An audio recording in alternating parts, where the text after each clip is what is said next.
Olá, assombrados! Eu sou a Ana Paula e vou contar vários relatos para vocês nesta coletânea não, gente, neste tipo ao vivo estendido de hoje. E aí, tudo bem? Eu espero que esteja tudo bem. Já vou pedindo para você não se esquecer de deixar o like neste vídeo e não se esqueça de fazer aquela visitinha à nossa loja virtual, a lojaassombrada.com.br, ok? Vamos para os relatos de hoje? Vamos lá! Primeiro deles é este daqui, o perfume. Uma moça que nos conta. Olá, Ana e assombrados, é um prazer enorme ouvir o meu relato narrado por você, que nasceu para contar fatos e não ser fisioterapeuta. E saber que os nossos amigos assombrados são tão respeitosos com os seus comentários. Levam em conta que sou uma senhora de 61 anos com muita experiência de vida e muitos relatos para contar. Sem enrolação, vamos aos fatos. Ana, como você sabe, eu sou enfermeira aposentada. Eu tenho um casamento de 43 anos, filhos formados e crio um neto de 14 anos. Enfim, vivo relativamente bem, mas o sobrenatural me persegue. Desta vez, uma amiga das antigas veio e uma amiga das antigas, é isso? Veio à minha casa vender perfumes. Eu sou do tipo que usa colônias, pois eu moro no Rio de Janeiro e o calor pede uma colônia refrescante. E perfume parece assim se misturar com o suor e perde um pouco da essência. Coisa de gente velha. De repente, é cisma minha, né, pra continuar com a mesma colônia de décadas atrás. Mas tudo bem, pois então, para ajudar, eu comprei uns perfumes que ela afirmou serem importados da Índia. Índia? Quando ouvimos falar em perfumes indianos? Ok. Bem, nomes estranhos, cheiros diferentes, puxados ali para o sândalo e o almíscar e bem puxados no preço também. Me contou ali histórias tristes, lamentou dos seus problemas de vida. Aí eu pensei, e onde foi que essa criatura arrumou esses perfumes, hein? Caros desse jeito ainda para vender? Bom, fui discreta e infelizmente não perguntei onde que ela arranjou esses perfumes. Comprei um só, que ela separou para mim, pois ela viu que eu não estava assim animada com os perfumes, muito menos com o preço bem alto. Paguei. Ela foi embora, jurando que voltaria para saber o que eu achei do perfume. Eu forcei um sorriso e fechei a porta. Ana, sabe aquela sensação de ter feito besteira? Que por amizade e por pena você jogou dinheiro fora? Pois é. As semanas passaram e o vidro do tal perfume estava ali em cima da minha cômoda. Uma tarde, deitada, cansada da fisioterapia, havia chegado ali, tomado um banho e resolvi dar uma chance para aquele perfume. Coloquei um pouquinho nos pulsos e senti o cheiro forte do almíscar e do sândalo. Adormeci. Ar-condicionado ligado, cansada e muito calor. Ana e assombrados, de repente eu abri os olhos e eu vi um ser escuro aos pés da minha cama, vestido com uma túnica vermelha. Ele era alto, magro, me observando. Eu não me lembro de suas feições, mas lembro perfeitamente dele sair dos pés da minha cama e flutuar, sim, sem tocar no chão, na direção da cômoda e sumir, desaparecer, atrás do vidro do perfume. Se eu usasse drogas, eu te afirmaria que foi uma visão sem sentido, com ele diminuindo e sumindo dentro do frasco ou atrás do frasco, eu não vou saber explicar. E então, o frasco do perfume estourou. Foi pedaço de vidro para todo o quarto. O cheiro adocicado era nauseante.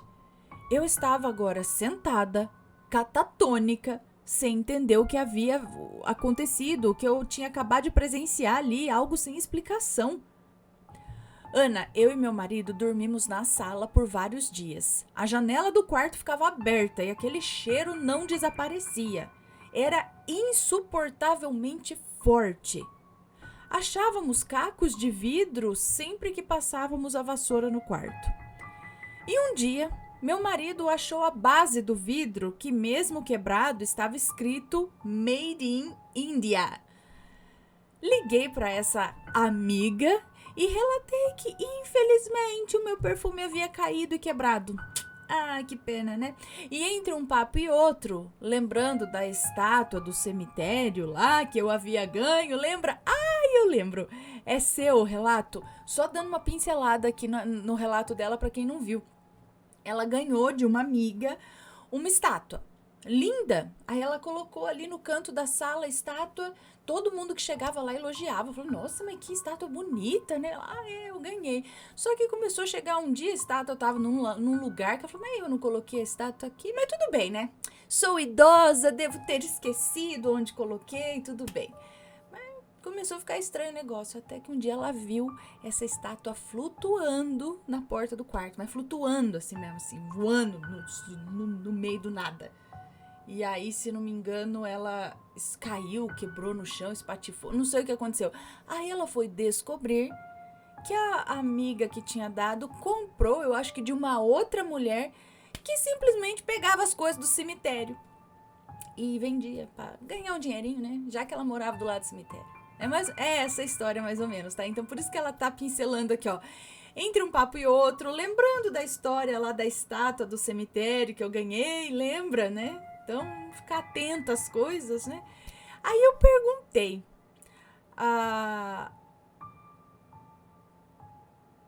Peraí, como que é? E entre um papo e outro, lembrando da estátua, eu liguei pra essa amiga, entre aspas, né? Relatei que infelizmente o perfume havia caído quebrado. Mas aí, lembrando da história da estátua, perguntei. Eu gostaria de comprar. O meu perfume quebrou, então eu gostaria de comprar outro. Onde é que você comprou pra revender? Aí ela deu uma pigarreada, assim, sabe? E disse que uma mãe de santo levava para o terreiro e vendia ali para suas filhas de santo. Era de um terreiro? Ela trazia de um amigo que trazia perfumes da Índia pelo mercado clandestino. Aí eu achei aquilo tudo muito estranho. Liguei para uma amiga íntima dessa amiga minha. Primeiro, essa outra amiga falou horrores dela. Falou que, de acordo com a pessoa, ela oferecia velas, imagens indianas e perfumes. E que as duas estavam com a amizade estremecida porque essa amiga vendedora havia lhe vendido uma imagem que adoeceu seu marido. Mas, gente, como assim? Aí ela continuou explicando. Ela estava vendo vultos, tendo visões e andava amedrontando. Ele estava vendo vultos, tendo visões e andava amedrontado pela casa. E aí, mais uma vez, eu acreditei e me dei mal, né? Ana e assombrados, a mulher mexia com forças desconhecidas e fazia oferendas, nos vendendo objetos enfeitiçados. O meu marido ficou brabo. Me proibiu de comprar coisas estranhas para ajudar a gente maluca. Olha, lembrou da estátua lá do cemitério que uma conhecida havia me dado, né? Que andava pela casa, que a mulher furtava do cemitério. E assim eu aprendi, aos 61 anos, a não aceitar, nem confiar e nem ajudar gente doida. Beijos e obrigada por ler. Amo vocês. Um beijo pra você. Muito obrigada, gente do céu. Mas por que fazia isso com coisa ruim? Com, sei lá, né? Oferecia as imagens, os perfumes, não sei o que lá. Pra quê? Pra fazer o... Por que a pessoa já tava ali ajudando, comprando? Pra que tinha que mandar um bicho lá pra cada pessoa pra atormentar? Não entendo. Não entendi o objetivo dessa mulher aí, né? A outra vendendo e passando, não sei, né? Porque tem gente, como ela disse, ajudar gente doida, né? Agora, o que será que era essa... Tá, vamos lá. Ela viu esse ser nos pés da cama, que flutuou até o perfume, foi atrás, né, entrou no perfume, ou foi para trás do perfume, e o vidro de perfume estourou. Aí eu digo, a coisa ruim era esse ser que apareceu e foi até o perfume, ou esse ser protegeu ela, a protegeu antes que ela ficasse usando o perfume e se desse mal. E outra coisa ruim acontecesse. Então, esse espírito que apareceu no pé da cama foi até lá e falou, vou quebrar este perfume pra você, que é para o negócio acabar de vez e você não se dá mal. Entendeu? E ele foi lá e estourou o perfume dela pra salvá-la de algo. Será? Gente do céu, cada coisa, por isso que a gente tem que ficar atento mesmo. Mas olha lá, que no fundo, a intuiçãozinha dela dizia, você está fazendo porcaria comprando esse perfume. Não compre, tá caro, é esquisito, tem coisa estranha aí. Mas né, você fala, não, vou ajudar, a pessoa tá ali precisando, né, precisando de ajuda, então vamos ajudar. E aí é o que ela falou aqui, ó. Aos 61 anos, aprendi a não aceitar, nem confiar e nem ajudar gente doida. Mas como a gente vai saber que a pessoa é doida, né? Pior que a gente descobre depois. Ai. Já aconteceu algo parecido com vocês? Conta aí pra gente. A gente quer saber. Próximo relato. Uma sensação vale mais que uma aparição? Talvez sim. Olá, Ana e Assombrado, sou a fulana. Assisto seu canal há algum tempo na intenção de maratonar todos os vídeos, de tanto que eu gosto. Meus relatos preferidos são os de OVNIs, de ETs, de bruxas e lobisomens. Nunca mais na vida vou me esquecer do relato do bodinês. Aquela história dá um super filme de terror. Se vocês ainda não ouviram o relato, deixo em particular aqui uma recomendação para vocês passarem depois por esse relato. O bode Inês. Porém, liquidar a lista de vídeos parece ser algo impossível, mas diz a lenda que brasileiro não desiste nunca, né? Sempre tive experiências bem intrigantes com o sobrenatural e gostaria de compartilhar aqui com vocês, de forma rápida, ou não, 2 situações que ocorreram comigo. Enfim, o relato não terá nomes, pode ler sossegada. Muito obrigada. Não sei se eu falei, mas é uma moça que nos conta. Falou, né? Sou a fulana. Bom, primeira história. Iniciei a minha vida adulta de forma bastante precoce, quando fiquei grávida do meu então namorado na época e fui mãe pela primeira vez aos 17 anos. Com isso, acabei saindo da casa dos meus pais e cometi o erro de ir morar na casa da sogra. Não me entendam mal, ok? Não foram más pessoas na minha vida, mas depois de um certo tempo de convivência, não estava mais fluindo permanecermos ali no mesmo ambiente, sabe? Conseguimos logo um outro lugar para morar de aluguel em uma outra casa, com a distância apenas de bairro de uma casa para outra.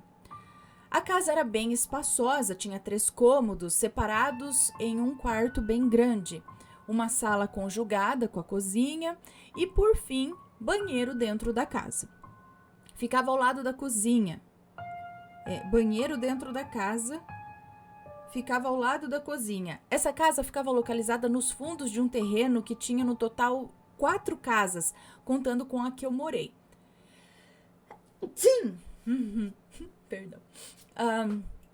Essa casa estava há alguns meses vazia. Bom, quando fomos morar lá, eu senti a diferença. A casa era mal localizada, por estar nos fundos do terreno, né? Então não pegava muita iluminação, tinha pouca ventilação também.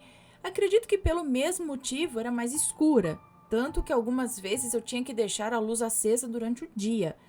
Mas o que mais me assustava mesmo era o quintal. Como disse, nesse terreno havia 4 casas contando com a minha, e de frente para minha casa, nos fundos, tinha outra casa que também estava vazia. O quarto dessa casa terminava onde ficava a sala da minha casa. Então, no banheiro ou na cozinha, a vista que eu tinha quando olhava pela janela era desse quintal, dos fundos dele, onde não tinha nada além de restos de material de construção, um pouco de vegetação, entulhos e um muro delimitando ali o final do terreno.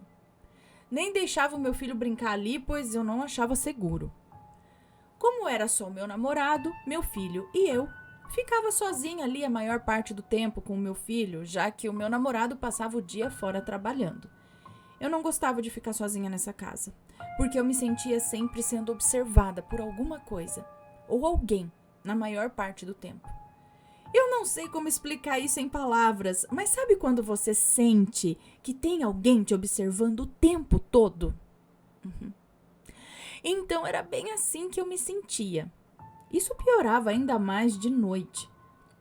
Nossa, era terrível porque a janela da minha cozinha era uma janela bem grandona, de frente para esse quintal assombrado ainda para ajudar, né? Nossa mudança foi feita às pressas, não tivemos dinheiro para colocar cortinas nas janelas, então você imagina só como era gostoso lavar a louça ali à noite, estando sozinha em casa com um filho pequeno e ao mesmo tempo sentindo que tinha alguém do outro lado me vendo, sabendo que fisicamente não tinha ninguém ali. Outro detalhe importante é que desde que me mudei para lá, o meu filho e eu vivíamos doentes. Quando ele sarava, quem ficava ruim era eu, e vice-versa. Mas o bichinho acabou sofrendo bem mais do que eu. Teve virose, várias dores de garganta, uma atrás da outra, até que ele teve de novo uma virose muito forte, onde o médico começou a suspeitar que ele pudesse ser intolerante à lactose.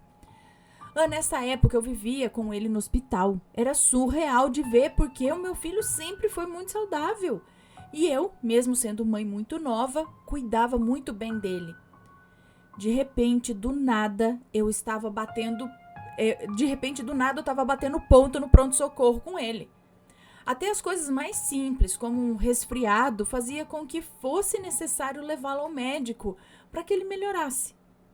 Tudo isso só parou depois que nós saímos daquela casa. Isso sem contar a infestação de baratas que tinha ali pela casa.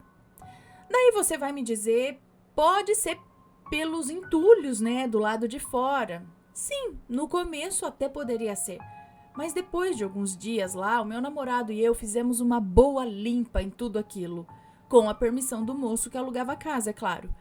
O ambiente era muito frio, até mesmo no calor. Com o tempo começaram também as brigas com o meu namorado, que eram constantes. Acredita, Ana, que até o carro veio... Acredita, Ana, que até o carro velho que ele tinha conseguido ali comprar na época foi roubado misteriosamente, ninguém sabe como. Como eu disse no título, uma sensação às vezes vale mais que uma aparição. E eu acho que pode sim aterrorizar uma pessoa. Eu nunca vi nada naquele quintal ou na casa, mas eu não me sentia bem quando tinha que voltar para lá. Eu acho que não deve ter nenhuma sensação mais desagradável do que não se sentir bem no seu próprio lar. Fiz de tudo para deixar aquele lugar mais aconchegante enquanto eu estava lá. Mas por mais que eu tentasse mascarar os fatos, e bem da verdade é que aquela casa tinha uma atmosfera bem mais pesada mesmo. Tinha uma atmosfera bem pesada mesmo, ela quer dizer aqui.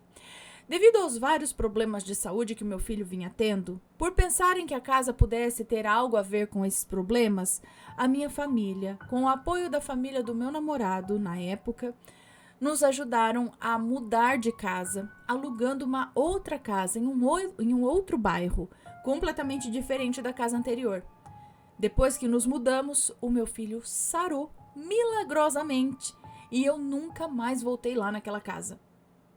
Lembro-me que algumas semanas antes de partir, tinham alugado a casa de frente para a minha, e eu fiquei com dó da família. Mas acho que não iria adiantar muito falar alguma coisa. E foi só isso, Ana, nada demais. Nessa situação que eu vivi, assim, olhando para trás e ouvindo diversos relatos sobre casas assombradas, ambientes carregados, por todo o contexto, acredito sim que tinha algo ali naquele ambiente, que de alguma forma nos vigiava e atacava como podia atacar. Podia não ser ali na casa que eu estava, né, de repente, mas no quintal, principalmente na casa da frente da minha casa, né, a que ficava de frente para minha. Ali tinha sim. Acho que eu só não era sensível o suficiente para ver, mas o que quer que estivesse ali percebeu e muito a nossa chegada àquela casa. PS. Esse bairro onde eu morei, nessa casa, ficava próximo ao cemitério da cidade. Não sei se uma coisa tem a ver com a outra, pois nunca soube o histórico da casa como era. Mas vai saber, né? Às vezes tem algum espírito ali desgarrado, né? Brincadeiras à parte, essa atmosfera mais pesada me marcou muito. E a próxima outra coisa que aconteceu foi o seguinte. Uma outra vez que eu me senti assim foi lá na casa da minha mãe. O quarto onde hoje dorme o meu irmão é composto por 2 cômodos pequenos que já foram utilizados como casa no passado. Não tem uma distância grande de um cômodo para o outro, se pensarmos nos demais cômodos da casa da minha mãe. No entanto, o ambiente já muda muito de um local para o outro. Por exemplo, esses 2 cômodos onde meu irmão dorme são mais frios do que os demais da casa. No quarto que antecede o quarto do meu irmão, fica uma cama extra, para quando tem visitas, né, as mesmas poderem dormir lá. Nessa última Copa do Mundo, por motivos de trabalho, eu tive que ficar na casa da minha mãe nesse dia, pois trabalho de home office e como estava sem internet na minha casa, com a autorização da própria empresa, eu fui até a casa dela para não perder o dia de trabalho. No meu horário de almoço, eu almocei normalmente e fui deitar um pouquinho, pois ainda dava tempo, já que o meu horário de almoço acabou casando com o horário da partida do jogo do Brasil nesse dia. A empresa, inclusive, estava parando as atividades sempre que tinha jogo do Brasil, para que os funcionários pudessem assistir e torcer. Enfim, nada mais justo, né? Porque quem é que consegue trabalhar com o país todo parando para ver os jogos da Copa, né? Como a vizinhança na casa da minha mãe estava contida, eu que não sou boba nem nada, achei bem melhor colocar o meu soninho em dia do que assistir a partida de futebol. Eu que nem de futebol gosto direito? Pois bem, me deitei nessa cama extra que fica aí de frente para a porta do quarto do meu irmão. É importante frisar aqui que nesse dia o meu irmão estava de folga do trabalho dele e em casa também. Como me incomoda deitar e deixar a porta aberta, eu fui lá, fechei a bendita da porta e deitei de frente para a parede desse cômodo e de costas para a tal porta. Comecei a pegar no sono, sentindo meu corpinho adormecer, estava quase pegando no sono. Nossa, essa sensação é muito boa. E poder desfrutar disso no horário de trabalho, só quem é do proletariado vai entender. Mas como a alegria de pobre e trabalhadora não dura por muito tempo, acordei assustada quando ouvi o barulho da porta do quarto do meu irmão abrindo, fazendo aqueles barulhos bem de porta de filme de terror mesmo, abrindo devagarzinho. Eu pensei, bom, foi meu irmão, né? Daí chamei por ele. Quando ele me aparece de lá da cozinha da minha mãe, gritando, o que foi? Aí eu fiquei em choque, pálida, Ana. Olhei para ele parado na entrada da cozinha, depois olhei para a porta e ela realmente estava aberta, como se alguém tivesse acabado de passar por lá. Ana, nós temos energia e dá para sentir essa energia, sabe? Quando você sente que tem alguém passando. Lembra das TVs de tubo? Quando dava para perceber a energia estática da TV na sala ou no ambiente que você estivesse? Então, foi exatamente o que eu senti. Lembrando que nesse cômodo não tem nenhuma TV, seja de tubo ou qualquer outro modelo.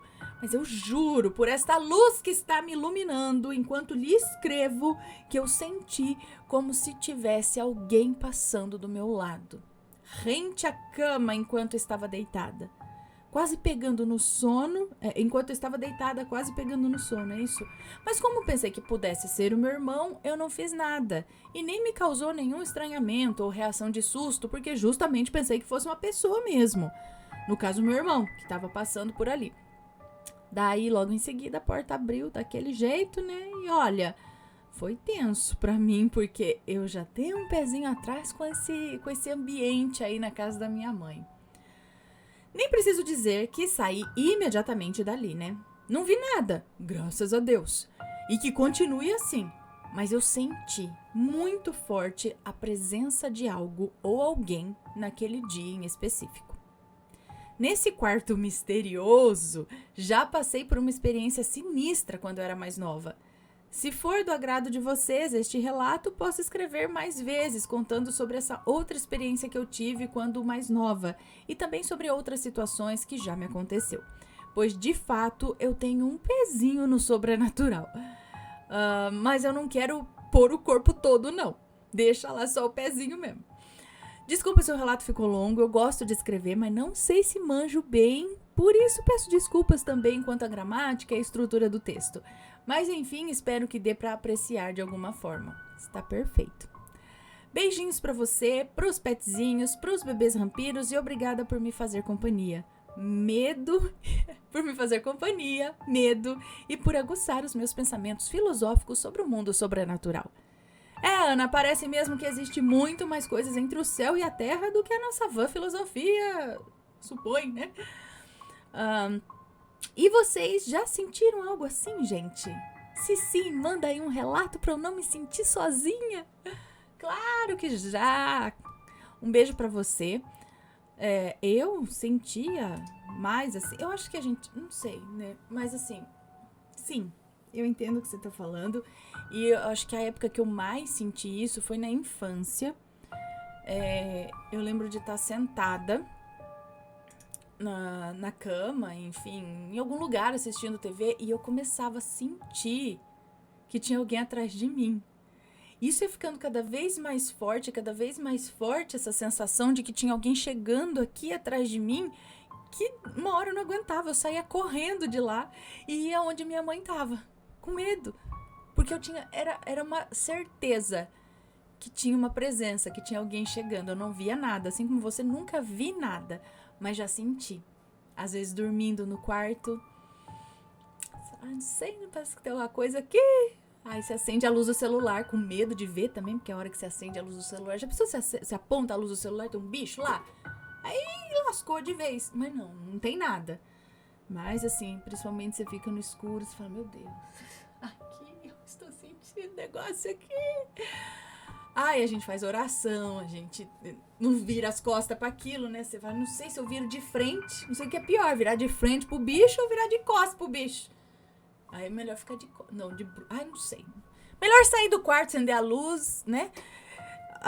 Mas já aconteceu isso sim. Eu tenho que levantar da cama pra dar uma aliviada ali da sensação de que tinha alguma coisa ali. Mas aí teve uma última vez que deu certo. Que eu senti que tinha alguma coisa. Eu falei, Laia, tem alguma coisa que está me tirando o sono literalmente. Mas aí, em vez de ficar ali tudo, eu resolvi... Não foi durante a madrugada, não, mas durante o dia. Conversar com ele. Falar, meu amigo.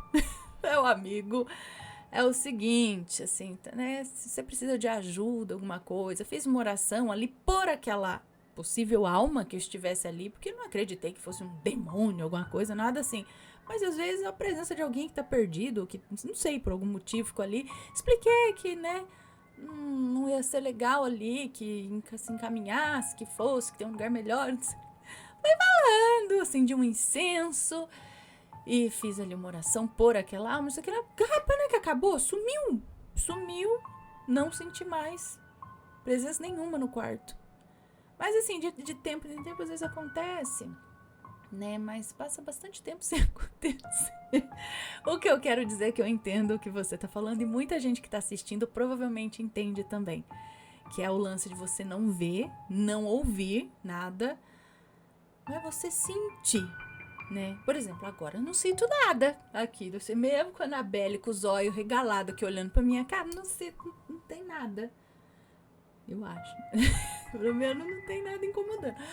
Mas tem lugares e tem momentos que a gente... você fala, isso é coisa estranha aqui. Tem alguma coisa, né? Pois é. Então, vamos para o próximo relato, que a gente só está indo ainda para o terceiro relato de hoje, gente. Hoje é menos relatos, né? Porque peguei uns relatinhos mais compridos para ler hoje, né? Cadê? Deixa eu só ver uma coisa. Beleza. Vamos, então, para este próximo relato, que é... Eu vi a minha falecida bisavó... Não, é uma pergunta. Eu vi a minha falecida bisavó? Vamos ver. Olá, Ana, me chamo Fulana e este é o primeiro relato de alguns que eu vou enviar para você. Deixa eu só tomar um gole d'água, gente. Já acompanho o seu canal há muitos anos, acho que desde 2013 ou 2014, se não me engano. No iniciozinho do canal, né? 2014. Enfim, começo avisando que o relato pode ser um pouco extenso, mas vou tentar resumir o máximo que der.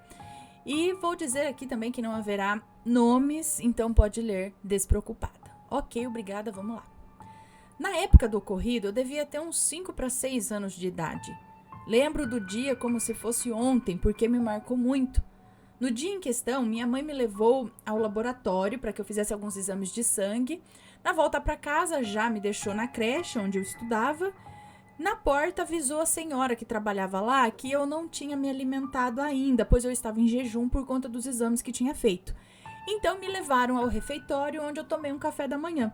E logo depois me levaram para a sala de aula.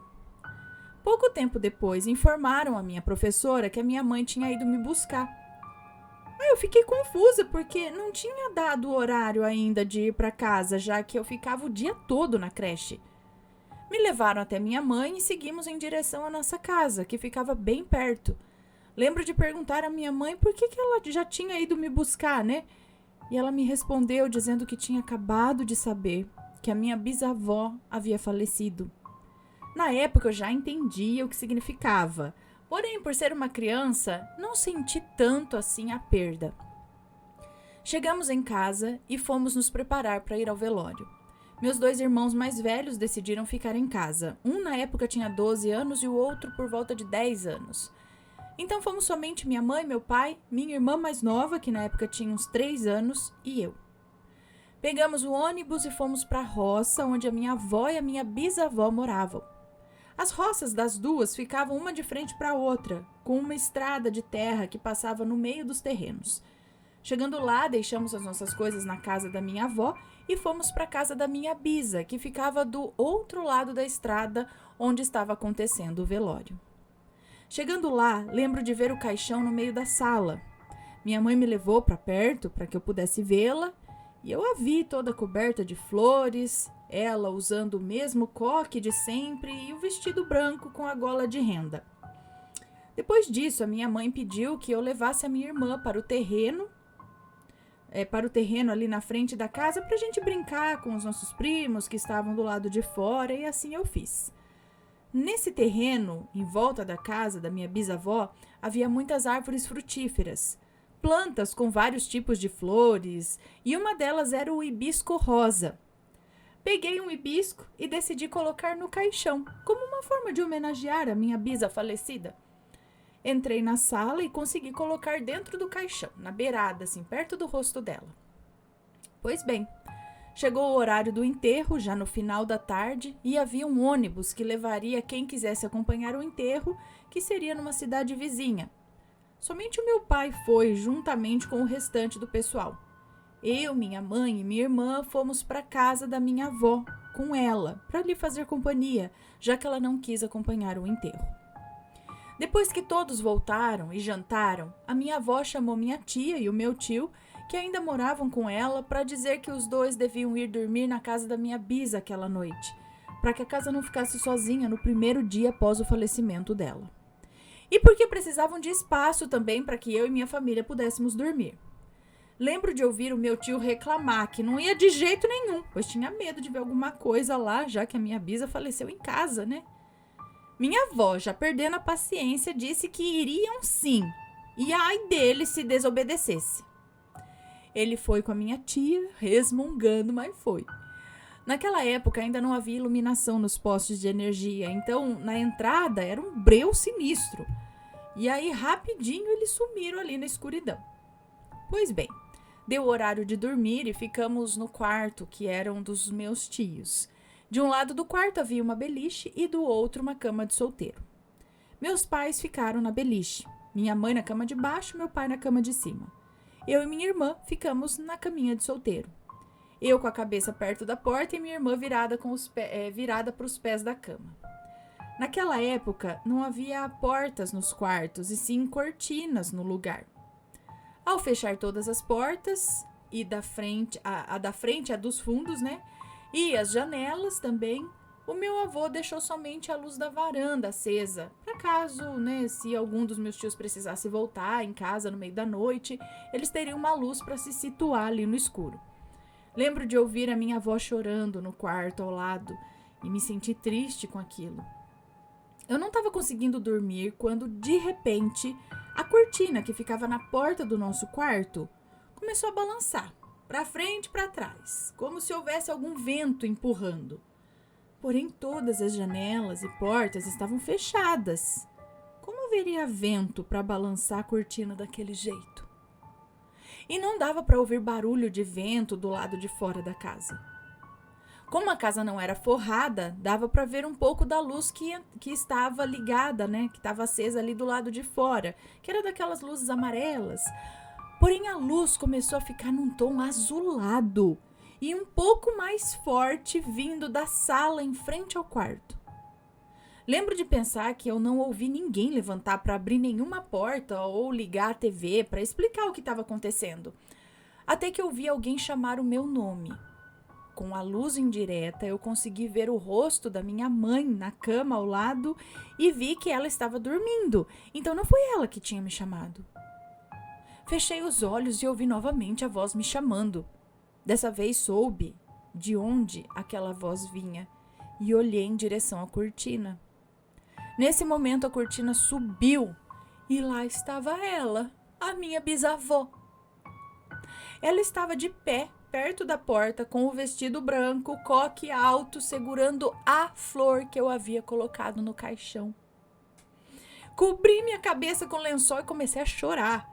Minha mãe, que sempre teve o sono muito leve, acordou na hora e, acendendo a luz, me perguntou o que havia acontecido. Eu descobri minha cabeça e, ao olhar a cortina, ela estava parada, quieta, como se nada tivesse acontecido. E a minha bisavó havia sumido. Com medo da minha mãe não acreditar em mim, eu disse que não era nada. Então ela mandou eu voltar a dormir e que qualquer coisa era para eu chamá-la. Ela apagou a luz e voltou a dormir. E eu me cobri novamente e não sei como, mas eu peguei no sono. Na roça, todos têm o costume de acordar muito cedo. E eu não era diferente. Gostava de acordar cedo e ir direto para frente da casa para ver o meu avô tirando as vacas do curral para que pastassem no terreno em frente. E nesse dia, ao ouvir o barulho dos sinos que as vacas usavam, eu levantei e fui para frente da casa onde o meu pai já estava sentado na varanda com seu rádio na mão e o meu avô vindo acompanhando ali as vacas no outro lado da cerca. Olhei em direção à estrada e eu vi minha tia e o meu tio vindo na nossa direção. Nesse momento, minha avó e minha mãe vieram para frente da casa também, minha mãe com a minha irmã no colo. Meu tio, ao chegar perto, disse que nunca mais pedissem para ele passar uma noite naquela casa, já que ele não tinha conseguido dormir direito por ter escutado passos e o trinco da porta da frente se mexendo. Minha tia ficou estranhamente quieta e não disse um A. Minha avó o repreendeu, dizendo que era coisa da cabeça dele. E muita falta de respeito falar uma coisa daquelas. O assunto se encerrou e no mesmo dia à tarde, eu e minha família voltamos para nossa casa. Por um bom tempo, sonhei com a aparição da minha bisa e nunca entendi o porquê dela ter aparecido para mim. Até porque não éramos muito chegadas. Pelo que eu ouço, ela era uma pessoa um pouco difícil de lidar. Não deixava as pessoas se aproximarem muito dela. Então eu não sei se realmente foi real ou se foi imaginação minha. Dizem que crianças têm uma imaginação fértil, mas também que são mais sensíveis ao sobrenatural. Então fica aí a minha dúvida. Espero que tenham gostado do meu relato e fico muito feliz por ouvi-lo em sua linda voz. Um abraço para você, para o Matheus, para as crianças e para todos os assombrados aqui do canal. Um beijo para você, muito obrigada. Eu já acho que ela realmente veio, como ela segurava a flor que você colocou ali com todo carinho e inocência no caixão para ela. Ela veio agradecer. Só, simplesmente isso. Sem se tocar aqui e assustar, né? Porque a pessoa, vocês não têm ali noção, né, que vai assustar. Ela só apareceu ali talvez para agradecer a flor, né? E vamos ver aqui, acho que eu vou pro último relato de hoje, que é este daqui. Hoje peguei uns relatinhos mais compridos, gente, mais longuinhos aqui. Agradecimento às entidades. Olá, Ana, tudo bem? Tudo jóia? Espero que sim. Tenho alguns mini relatos. Assim que tiver um tempo eu envio. É uma moça que nos conta, tá? Assim que der tempo eu envio. Desculpe o tamanho, os erros de português, eu não sou muito boa escritora. Esse relato terá os nomes das entidades que me ajudaram e você terá que falar os nomes deles, pois este relato é para pagar uma promessa. Prometi às entidades lhe enviar este relato se as minhas suspeitas fossem desvendadas.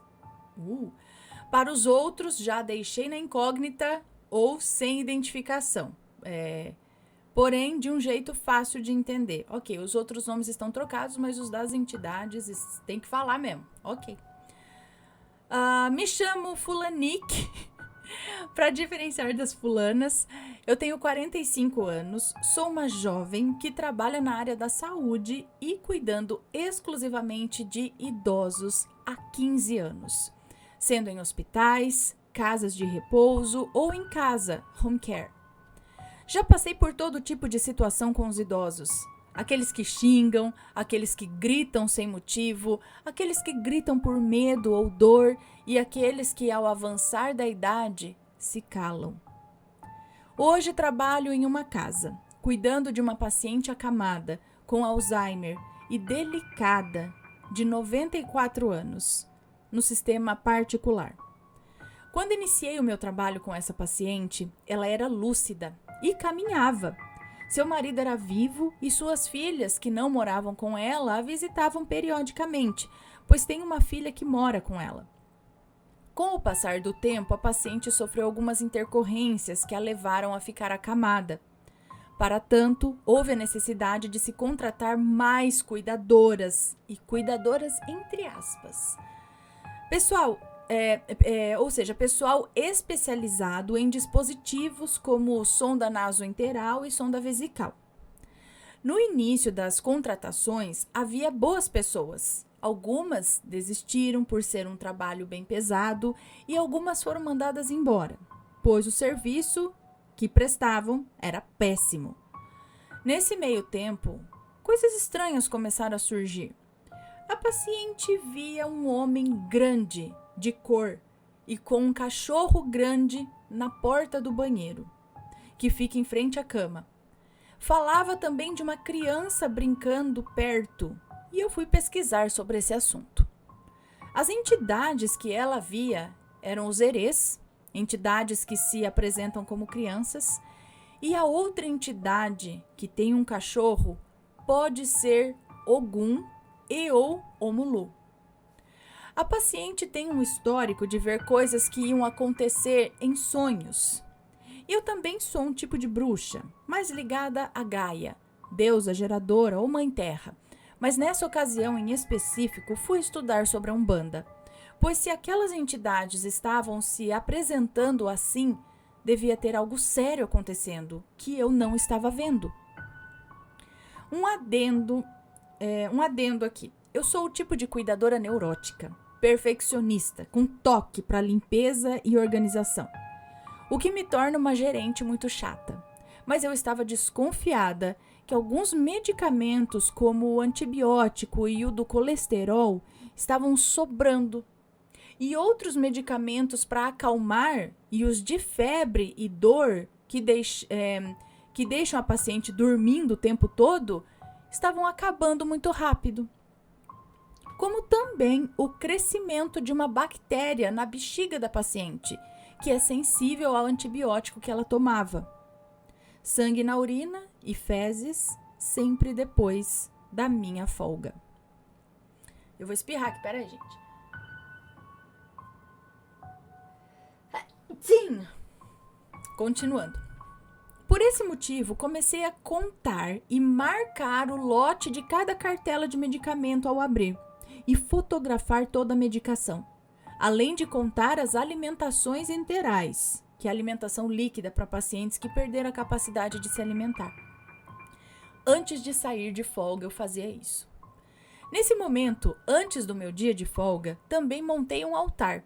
Acendi uma vela branca de 7 dias, incenso de jasmim e pedi a Gaia, Preto Velho, Preta Velha, Omulu, Erês e aos anjos da guarda que me guiassem para fazer o correto e me ajudassem a resolver o problema da paciente.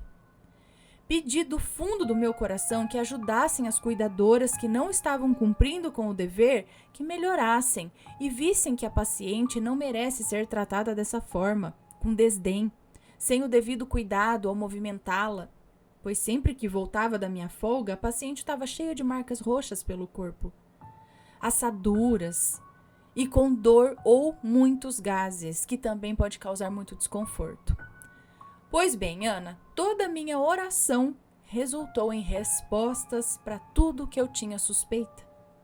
Uma das cuidadoras, que sempre fazia cara de paisagem toda vez que eu explicava sobre alguma alteração na rotina da paciente, não deu o antibiótico, não deu a medicação para o colesterol, acabou com o paracetamol, medicamento para dor e febre e que a faz dormir. E a sonda vesical estava muito escura, o que me fez levar a fazer um teste caseiro de presença de sangue, que consiste em pegar a urina da paciente da sonda vesical, colocar num potinho e jogar água oxigenada. Se a reação for efervescente, há sangue na urina. Bom, não sei, gente, só escrevi aqui. Imagina a minha ira quando eu vi aquilo. Fora a sonda nasoenteral entupida, assadura, um roxo imenso na parte interna da coxa, e teve coragem de dizer que eu não expliquei nada da limpeza da sonda. A própria filha da paciente falou que isso é uma coisa que eu falo desde antes dela entrar. Treinei todas as cuidadoras. Como que só ela não sabia? Durante a semana, todo mundo acerta e só ela não foi informada? Ela tentou se defender, dizendo que eu escondia a medicação e que eu estava acusando de machucar a paciente intencionalmente para prejudicá-la.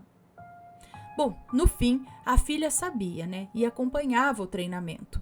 Viu as provas das medicações que sobraram e ela foi demitida. Eu fico triste, pois uma pessoa que se dizia religiosa e que fazia o curso de enfermagem por amor. Como uma pessoa faz isso?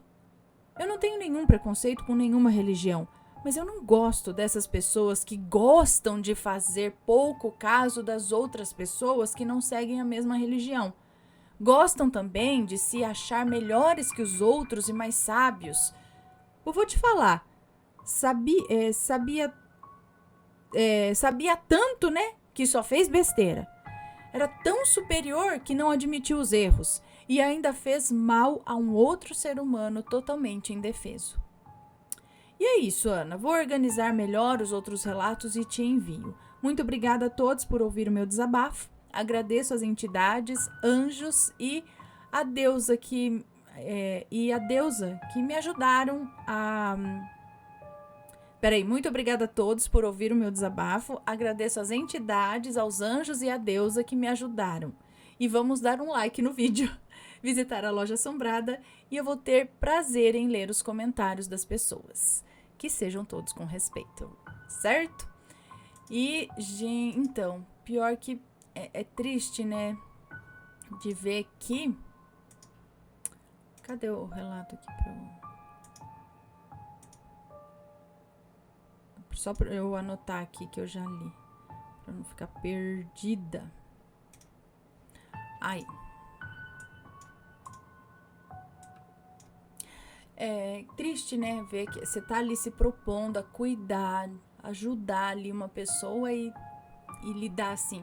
É muito sério esse lance de higienização das sondas, de qualquer coisa, né, que esteja ali em contato, que seja ainda mais invasivo. Medicação que tem que ser tomado, a forma de manusear, principalmente idosos que têm a pele muito fininha, então às vezes um apertão mais assim, você pegar um pouco mais forte ali qualquer parte do corpo deles, isso já gera um hematoma muito grande, né? 94 anos. Então tem que ser tudo com muito cuidado, né? E a pessoa vai lá fazer mas tá cheio, né? Em medicina, em enfermagem, em tudo, né? A pessoa se propõe, tá ali, mas não tá ali muito, sei lá, fala que enfermagem por amor, mas no fim tá soqueteando a pessoa lá que tá reclamando, tacando as... Pois é, eu quero dizer que assim, em todas as profissões, né, acaba tendo essas pessoas. Bom, pessoal, esses foram os relatos de hoje. Espero que tenham gostado. Um grande beijo pra vocês e a gente se vê no próximo relato. Fui. Tchau, tchau.